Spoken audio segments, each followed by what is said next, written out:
एक बुजुर्ग कहते हैं मैंने दुआ मांगने का सलीका अपनी बीवी से सीखा है। हजरत वो किस तरह? फरमाने लगे मेरी बीवी ने मुझे कुछ पैसों की ज़रूरत के लिए कहा तो मैंने उसे कहा कि भाई अभी मेरे पास नहीं है, कुछ दिनों में आते हैं तो मैं दे दूंगा। 2-4 दिनों के बाद फिर उसने कहा, मैंने उसे कहा कि अभी मेरे पास नहीं है, कुछ दिनों में मिलते हैं तो मैं तुम्हें दे दूंगा। उसने कुछ दिनों के बाद फिर कहा, हुजूर वो मैंने कुछ पैसे कहे थे। फरमाते मैंने डांट दिया, मैंने कहा कि क्या तू रोज मुझे शर्मिंदा करती है, कहा ना मेरे पास नहीं है, होंगे तो दे दूंगा, तू रोज याद कराती है।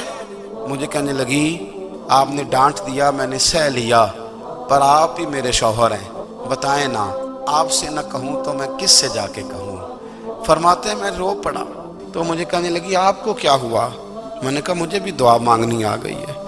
जब मैं उसे कहूँगा ना अल्लाह तू ही मेरा रब है, मैं तुझसे न कहूँ तो मैं किससे जाके कहूँ। जब मैं इस रंग में मांगूंगा तो मेरा रब मेरे ऊपर बड़ा ही फजल फरमाएगा।